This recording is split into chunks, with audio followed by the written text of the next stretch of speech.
আসসালামু আলাইকুম। Used laptop কিনতে যাচ্ছেন, বাট ভয় লাগে যে বাজারের যে অবস্থা ইউজড প্রোডাক্টের।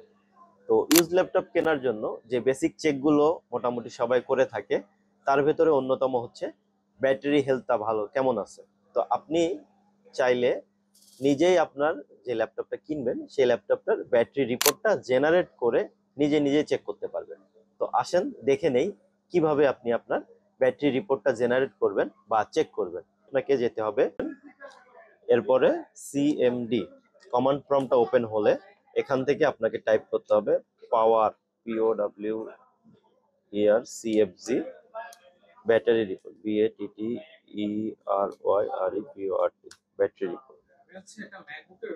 তো রিপোর্টটা জেনারেট হওয়ার পরে এটাকে আপনি সিম্পলি কপি করবেন। কপি করার পরে আপনি যে কোনো একটা ব্রাউজারে যাবেন, ব্রাউজারে গিয়ে এটাকে পেস্ট করবেন, দেন এন্টার।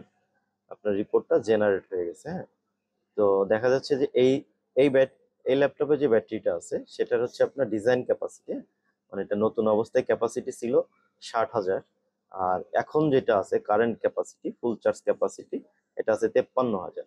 এবং ব্যাটারিটা, এই ল্যাপটপটা 151 বার সাইকেল কাউন্ট হয়েছে। তো মোটামুটি অলমোস্ট দেখা যাচ্ছে যে এই ব্যাটারিটাতে 80%-এর উপরে, 85%-এর মতো ব্যাটারি হেলথ আছে। তো এভাবে যদি আপনার ব্যাটারিটা মোটামুটি দেখেন যে এই ইনফরমেশন গুলো সবকিছু ঠিকঠাক আছে, তাহলে বুঝতে হবে যে আপনার ল্যাপটপে যে ব্যাটারিটা আছে সেই ব্যাটারিটা একটা হেলদি ব্যাটারি। হ্যাঁ, এবং এরকম যদি আপনি কোনো ল্যাপটপে কোনো ব্যাটারি পান, তাহলে আপনাকে ধরে নিতে হবে যে আপনি ল্যাপটপটাতে মোটামুটি অ্যাটলিস্ট 3-4 ঘন্টা ব্যাকআপ পাবেন, মানে ব্যাটারিটা হেলদি আছে, বুস্ট করা হয়নি, মানে ব্যাটারিটা বুস্ট করা। এ ধরনের আরো ল্যাপটপ বাইং গাইড পেতে আমাদের পেজটাকে ফলো করবেন। প্লাস আপনারা যারা অথেন্টিক ল্যাপটপ চাচ্ছেন তারা আমাদের শপ ভিজিট করতে পারেন। আমাদের shop location smart buy laptop, Bashundhara city, level 6, block D, shop number 10। ধন্যবাদ সবাইকে।